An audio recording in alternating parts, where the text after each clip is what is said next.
All right, I'll give you guys another minute or so here to finish this out. Okay, we'll talk about this religious hierarchy of the Catholic Church and mention a little bit more about how religion's a priority in these manners all throughout these kingdoms throughout Western Europe. And I do want to talk a little bit about unity. Well, what's up? Yeah, you don't pass. Yeah. You're on to 6, 7.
All right, okay. So yesterday we talked about the clergy, right? The religious hierarchy of the Catholic Church. And real quick here, before we jump into that pyramid, I was gonna write it up, but I think it's high time you guys do it on your own, right? Everybody should have drawn, figure that out within their own notes, correct? All right, cool. All right, so when it comes to religion, right? Why was it so influential? What was the role of it, right? Detail a little bit about it. Explain why it was so important. What do we have? Calvin's out of hand? Yeah, sure. Okay, what do you put? Well, everybody followed in that area, followed Christianity for most people, and it kind of brought everybody together. Everybody set up a church with something. Awesome. Yep, good job. Good. So when you say about manners, right? You're saying about manners. When it comes to the church, it's right at the center, it's right at the focal point. We talked a little bit about that, right? Obviously, our high school is on Church Street, right? And you look at the top of town here, right? Above where obviously the road comes, you can see two churches right smack dab in the middle of Eville, right? You look at any town around here, right? Same thing. And the reason for it is because these priests, which we'll talk about the hierarchy here soon, these priests would communicate to the townspeople. They're your community leaders, right? They're your teachers. They're the ones that are educated. You think the peasants were educated? You think the peasants knew how to read and write? No, they didn't. Okay. Even some of the lords had a difficult time when it came to organization, when it came to reading and writing, right? And at this time, especially with knowledge, with information, if you can control information, even still to this day, let's face it, right? With social media, how it is. If you can control information, you're what? Ben? Powerful, yeah, good job, right? You hold a means of power. Good. Anyway, when it comes to these priests, they're like your community leaders, they're your teachers. Okay, and let's face it, the bells, you guys hear the bells if you're in town. Yeah, every now and then the church bells. Anyway, when it comes to the church bells, it's not like they had social media back then or even cell phones, right? So when it comes to communication, they ring the bells and people will gather, right? There would be church every single day, not just on Sundays, right? And this was a way to try to influence the behavior of the people to make sure that they know, right, what to expect. Anyway, when it comes to Christianity, when it comes to Catholicism, right, with Western civilization especially, after the fall of the what empire? What was it? Jason? The Roman Empire, they're looking for safety, they're looking for protection, right? We talked about this feudal pyramid already, right? This social political structure that's providing safety and protection to the people. But there's also religion, right? Religion is like the glue holding Western civilization together. Okay, so when you think about religion, it has a huge role, right? A huge structure, a huge function within society.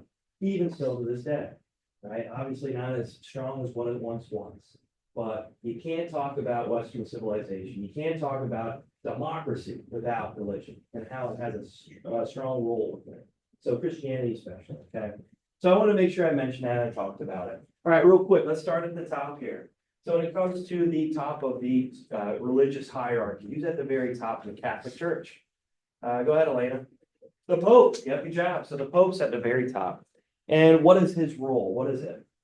What is it? You had to write something down. I told you to write something down. Chloe? He's the leader of the Catholic Church. Okay, yeah, he's a religious political leader of the Catholic Church. Okay, when we talk about the Crusades, it's coming here soon.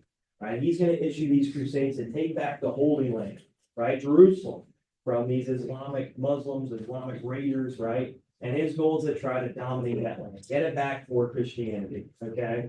Anyway, he does that, right? And again, all these Western European kingdoms abide by Christianity. So when you think about power, yeah, the kings are at the top of the feudal pyramid, right?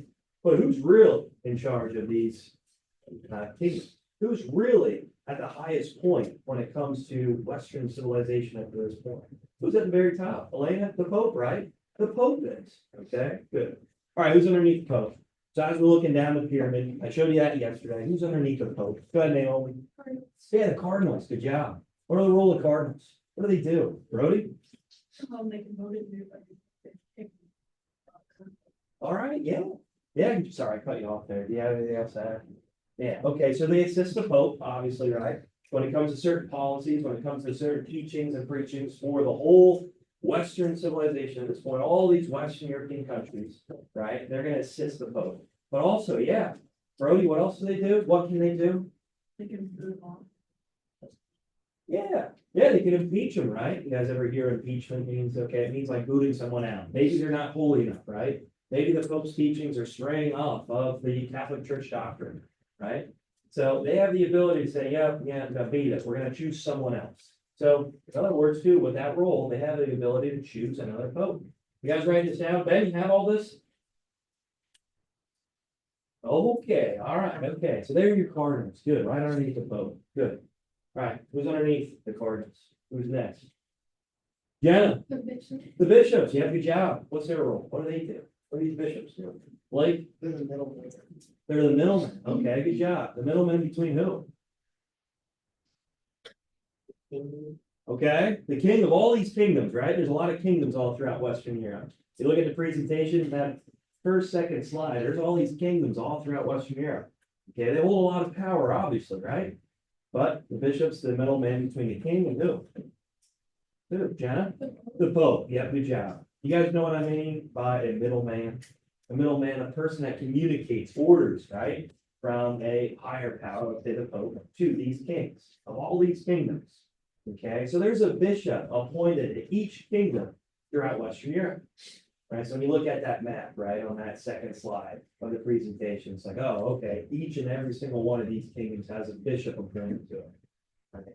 So, yeah, you would have communication sometimes between the kings and the Pope, especially during crusades, right, especially during these holy wars.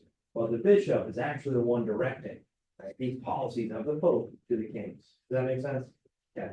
All right, so now we're moving down. Again, who's underneath the bishops? Who's underneath the bishops? Go ahead, Kate. Priests. The priests, yeah, good job. Where would you find these priests? I know I talked a little bit about it with towns and everything at the top of this street here, Jason. And, each manor. Yeah, in each manor, good job, right? There's always a church smack dab right in the middle of each manor. Okay, the peasants would surround it, right? The Lord would have his house a little bit separated, but the Lord would even participate in the teachings of the priests. Right, the priest would be this direct communication, right? He would be the person that controls the information for these males. He'd be the community leader. He'd be the teacher, right? If there was ever an attack, they'd ring the bells at the church and say, hey, let's prepare ourselves. Okay, there's going to be an attack by barbarians or Vikings, whatever it might be, right? Anyway, the priest obviously has a huge role, right? So when you think about it, yeah, the manor, sure, the Lord's the ruler of it, but do you think the priest actually had a stronger role? Yeah, way more influential. When you think about it too, the Lord would participate in church services right there with the peasants. So anyway, when it comes to these peasants, they had I guess you could say unity, somewhat of a respect for the Lord, because it's like, hey, he's just like us, right? He believes the same exact things, right? When it comes to religion, as us, the peasants, right? He's sitting right next to us, right? And that's a way to try to do what? Unite these manners, right? That brings people together, let's face it, right? Compared to today, I don't know if you have a business owner, or I don't know, you see a teacher or a principal, right, at your church. It's like, hey, that person at school, sure, yeah, they're my pal. But at the same time, right, we're all sitting in the same seats. We're all listening to the same sermon, right? This is something, again, that's bringing these manners, these communities together. Does that make sense? All right, so there we go. All right, finally, at the very bottom, who do we have? Who do we have? Who do we got here? Awesome. Monks and nuns. Yeah, your monks and nuns. Good job. What's their role? What do they do? Family? They translated the Bible. Yeah, good job, right? So when it comes to the language of the Bible, right, it was all in Latin. Okay, it was all in Latin. Right, eventually, when you start to see these kingdoms start to appear, let's face it, they're all gonna have a different dialect, they're all gonna have a different language. Right, eventually they'll form into countries like Spain, like your France, right, like England, right, Italy. Right, all of them need to be translated. Your monks and nuns are doing that, right? What else do they do? What else do they do? Someone's asked, was it, go ahead, Austin. They also get other people to go to the church. Yeah. Yeah, they set up missionaries, right? You guys know what missionaries are, right? This is a way to spread and try to push Christianity on the outer rims of Europe, right? Past these kingdoms boundaries, right? You go up to these Viking raiders, you go up to these Huns, you go up to these barbarians and say, hey, why do you believe in our God, right? Try to spread Christianity, which it does work sometimes. You think a lot of these Vikings wanted these monks coming in with these friar tucks. You guys know I'm talking about their haircut, like bald at the top and a little bit of hair around it. It's like, oh, this guy comes like, hey, you should believe in our Lord. What do you think a Viking would do? Kill you, probably. It's like, yeah, I can beat it, buddy. Friends will listen to this. So yeah, that was a kind of dangerous position for it. All right, obviously these monks, these nuns, right? Anyway, good job, guys. So that will be on the quiz too on Friday, just to let you know. So you guys you could draw that out however you want, right, in your notes, if you wanted to do it on Canva, however. All right, last thing here, we talked about entertainment. We talked about jousting, right? These lancers. Okay, what else did I mention? Anything else? So I did get to this. Great, Blake. Yeah, these court jesters. Good job. What are they? What does a court jester do? What do they do? Go ahead, Ariel. Yeah, they entertain the king, right? The nobility, right? Good, good, good. So, in other words, they're like a comedian, right? So, when you think about comedians, where they get their start, I guess you could say these court jesters. They've been around for some time. Anyway, they're the only ones that can mimic. They're the only ones that can make some sort of jokes, right? And call out I guess you could say the criticisms of the royal family. Let's face it, these people, they live the high life. Okay, they don't understand what these peasants go through on a daily basis. But at the same time, they're the ones who critique it. They're the ones that make fun of it. Right? Sarcasm, you name it. Well, if these gestures aren't funny, well, what could happen? Right? You get killed. And you get killed. So when it comes to these gestures, they had a tough job. They had to be on their A game all the time. All right, anyway, today, guys, we're gonna move on. We're gonna talk about castles today. I used to have a project where you created your own castle. I think I talked about that a little bit. When it comes to using Minecraft, any Minecrafters in here? Any crafters? Braden? Okay, yeah. Jenna, you too? Yeah. You need to play that with your brother Jeffrey? No. No, he doesn't play that. He doesn't want me to. He has his dinosaur games, doesn't he? Yeah. That's right, that's right. I remember hearing him talk about that. Anyway, I used to do this project, but it got to a point where a lot of people just didn't do it. So I was like, you know what, we're gonna scrap it, we're gonna move on. Okay. Anyway, Mon Bailey Castles. Right. So real quick, you'll look into that and you'll see some examples, right? And this was the early looks of what castles were. Anyway, as these manors progressed, right? As these manors came to be, well, do you think the attacks ever stopped from Vikings, from barbarians, from Huns? No, they never did. So they had to defend themselves. They had to do something in order to protect themselves. So yeah, it just didn't stop at that feudal pyramid. Eventually, these manors would transition into what we know of these fortifications, right? These castles starting to form. Anyway, real quick, as you're looking up this term here at the very bottom, right? As you're looking up this term, here's a good example of how a student created this. Gary Lytle, I'm sure you maybe heard of him before, right? So this is what we're looking at here. They'd be up on top of a mound, right? And they have these fortifications. He did a pretty good job. So these castles, right, I'll come around, these fortifications would be sitting up high on top of a mound, right? A lot of times a hill. And this would be hard for any type of invader to make their way up that hill, obviously. But also with the fortifications around it, okay? So also you can see now there's always a water. There's always some sort of waterway that is right next to the castle. Obviously, when it comes to trade, when it comes to means of cleaning out, I guess you could say, the manor. So yeah, you gotta imagine when it comes to being food, right? Throw it out in the river, throw it out in the stream. Okay, when it comes to cleaning up your clothes or your food, whatever it might be, that stream is there, that body of water. And then on the very other side of the Mont Bailey Castle is your peasants. Your peasants won't be right next to the Mont Bailey Castle. That's no way. Right? These peasants won't be right next to the river. Okay, so they're far separated. Anyway, he did a pretty good job with this.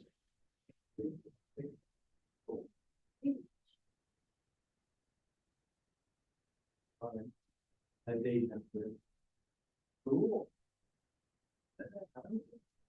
Thank you, Andrew. Sure. Great, huh?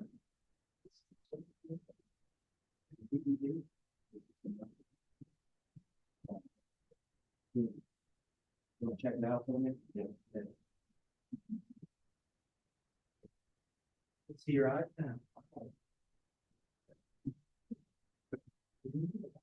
All right, anyway, you guys did this.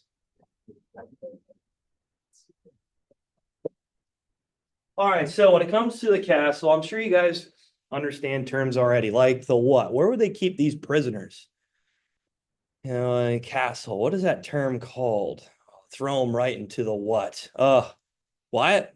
The dungeon. Yeah, good job. You got your dungeon. You got your drop doors, right? You got your what the heck? You got your windows here where the archers would poke through to protect themselves, to make sure that they are protected. Anyway, we'll talk about the defenses here soon, and I'll have you guys do a little bit of research of certain castles all throughout Europe. Hopefully the website works for you and you can access it. You can find certain castles all throughout Europe and write a little bit about it. Anyway, so we talked about entertainment, okay? So not just they have lancers, right? These jousting tournaments, but they also have different types of night battles, right? It's almost like gladiator matches, okay? And they bring knights from other manors to compete in these tournaments, right? To see who's the best knight of the kingdom, okay? Also, yeah, you gotta imagine, some of these serfs would duke it out too. It's like, oh, hey, you wanna try to be a part of our manor? Well, earn your keep, right? Let's see how well you can battle. Let's see if you're brave enough, right? Let's see if you are strong enough, right, to fit into our manor. So they have these tournaments where you gotta lord, and if the king would come around, you gotta make sure you have some sort of entertainment, and that's where they do it. All right, feasts, same thing here. All right, so whenever these manors, okay, would have a visitor, like the nobility, like the king, right, you better make sure you have a lot of food there. So the simulation, we didn't really get to this part, but there's another part to it where if the queen would visit your manor, okay, all the food, which we kind of did that, I guess, right? You guys would always, you guys would each round give the food tokens to the queen. That's pretty much her visiting your manor, right? You would have a feast. And they'd have drinks, like wine, right? And really enjoy themselves. To a point where it was nonstop until the king left. You gotta imagine, the king, whenever he visited these manors, it was always just a party. It was like the Super Bowl every single day. Okay. So food was never a question for the king, right? That due always had to come up. All right. Also, music, festivals, fairs, carnivals, right? Obviously, not the carnivals you're thinking about with these with these different types of games and different types of, amusement rides. They would have games there, but a lot of times it would just be focused within this community in this manner. The Graz Fair, anybody excited about that? Okay, cool. It's coming up. We get that half day on Friday, don't we? Yes. All right, can't wait. So when's that at? September 20th, I think it is. I think it's the 20th. We'll have to look at it. So you got a little bit of time. All right, the Monk's Day. So real quick, when we talk about religion, it's focus, right? It's focal point within the manor. Okay, obviously with these monks, these nuns here, they're traveling place to place. Look at the timeline here. You guys can check this out on your own. I gotta keep moving on just for time's sake, but you can see his schedule. Goes to bed right around 8:45. Okay, anybody get to bed that early? Yeah, yeah, okay, man. Bless you, bless you. Yeah, okay. Then he wakes up at 1:30. Wakes up at 1:30. Okay, not bad. Well, what does he do right away? Okay, he does his reading, his meditation. Okay, cool, cool. And then he jumped right into his church service. Wait a minute, church service at 2 a.m.? Is that a little early? I would say, huh? Geez, okay. And then you can see his day throughout the summer schedule, right? It's just nonstop when it comes to church service, when it comes to his readings, when it comes to his translations of this religious text. When it comes to work, yeah, these monks, these nuns would help out every now and then with the peasants. But for the most part, their work was to translate in this biblical text. Anyway, so church service, you gotta imagine, maybe they can make their way up the hierarchy. Maybe they can become a priest, right? Through time, through effort, through experience, through merit. The winter schedule looks a little bit different. Goes to bed right around 6:30. Oh, okay. Well, let's face it, right? In the winter time, the sun goes down a little bit sooner, doesn't it? So that kind of makes sense. It gets a little bit darker, right? And then he wakes up right around 2:30 again. Wow, okay. Then you can see the workings of his day. Eating. Wow, it's not like he has breakfast, lunch, and dinner, does he? No, he doesn't, right? He maybe eats only once, twice a day. Maybe it's because of the scarcity of the food. Maybe it's because he's so darn busy when it comes to translating these texts, when it comes to teachings, church service. All right, moving on. So Motte and Bailey Castles. So when I was in years previous, I used to talk about how these castles came about. And a lot of it is because the man, William the Conqueror. Anybody ever hear of William the Conqueror before? Brody, what do you know about William the Conqueror?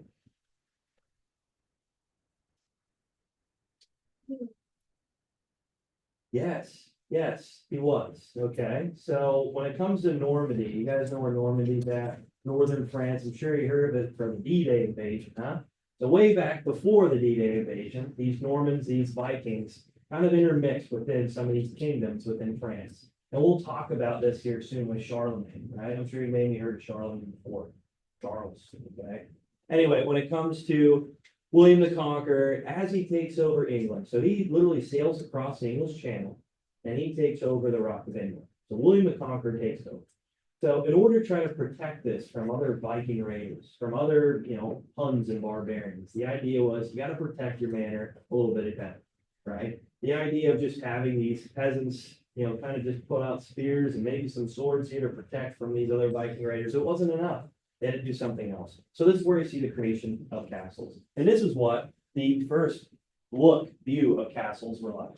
So when you think of castles, you think of these huge, massive structures, right? You think of these huge stone buildings that were used to protect the manor. Well, it wasn't always like that. As you can see with Motte and Bailey castles, they'd find a hill. They'd find a means to protect themselves with running water, like a moat, right? So with these moats that would surround it to protect and make sure that these invaders had a little bit more difficult time getting there. Obviously, they transitioned to stone then soon. Why? So when it comes to the fences, when it comes to these buildings, they're all made out of wood. Oh gosh, what can the enemy do to get rid of this wood defenses? Case, burn it down, right? Burn it down. So this is where you see the transition to castles that we know of them in certain shows and movies like Game of Thrones, you name it. So yeah, castles will eventually transition to more of a look like this, right? Where you'd have this protection, these fortifications. Won't last long though, right? And the reason for it is because you see advancements pretty quick. So how do you destroy a wall like this? So yeah, maybe fire, maybe not so much, right? Right? Maybe when it comes to these huge battering rams that come in and try to destroy the walls, maybe, right? In certain shows like Game of Thrones, you see these invaders using different types of ladders and means to try to project themselves over, like pole vaulting over top of these fortifications. Maybe. Well, what else does come around and says, you know what? Let's just blow this thing apart. Jason? Catapults. Okay, catapults were used too. Good, I like that. Good. What else? Something here that progresses to just destroy these walls with just one means of ammunition. Go ahead. All right, gunpowder. Yep, good gunpowder. So when we get to explosive, we get to gunpowder, right? Why gunpowder? Well, cannons, yeah, artillery, so to speak. Well, yeah, that is just gonna destroy these castles. Does this take a lot of resources to build? A lot of time, a lot of effort? Of course it does. Yeah, you feel safe in there? Sure. Right? You think it's you think it's a great living quarters though? Probably damp, it's probably very, probably humid at many cases, especially during summer, right? It's probably gross and disgusting.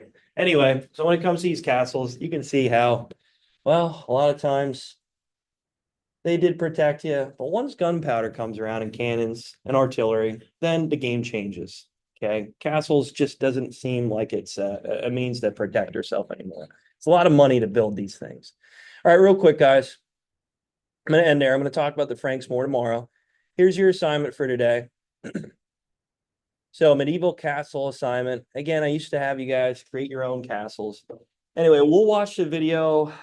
How about, what do we have? A couple minutes yet? We'll watch the video at the start of tomorrow. All right. We'll watch the video start tomorrow. Anyway, your assignment here is that you're going to look at this PDF. So, yeah, it's a PDF. If you have an ability to edit it, go ahead. But I'd recommend just using a Google Doc to answer a few of these questions. It's very basic. It's very easy. It runs through the basic structure of the castle. So yeah, it says why they were built. Okay. How many people will live? The kitchen, the weaponry used, the dungeon. Yeah, you got it. The keep. Okay. The drop door. Sure. Right. Anyway, these questions are right here. Okay. So there's 8 questions. Shouldn't take you too long. Again, I recommend writing them on a separate piece of paper. If you want to use a separate, like a Google Doc, please do that. I think that's easy too. All right, last thing here. As you can see here attached, right, there's a link to castles, right? If you guys want to watch the video, go ahead, right? But anyway, here's a link to the castles. Okay, if you guys can, someone maybe click on it, see if you can access it. Hopefully it's not blocked. Hopefully. You don't see it yet? Oh, I didn't publish it. Sorry. I didn't publish it yet. Boom. There you go. There you go. Anyway, this link here should help you. All right. So when it comes to exploring these castles all throughout Europe, this website does a pretty good job. You click on whatever country and it shows you castles from that said country, right? England, Scotland, Wales, these are going to be more of your older castles. Okay. And as you get more towards Germany, yeah, you'll see some that were created even in the 1800s, which is pretty amazing. Anyway, what I'd like you to do is just choose one of them. Just choose one castle and write about it. Okay? All right, cool. You guys have access to it. Chloe, I see you're on it, right? Perfect. It works. It works. So you can see the question here. So don't worry about the bonus, I guess you could say, at the end of the medieval castle assignment project questions. You can just answer this question here. So research a castle. You know, obviously, whatever you think is interesting and just detail about it. All right. See you guys later. Have a good one. Take care.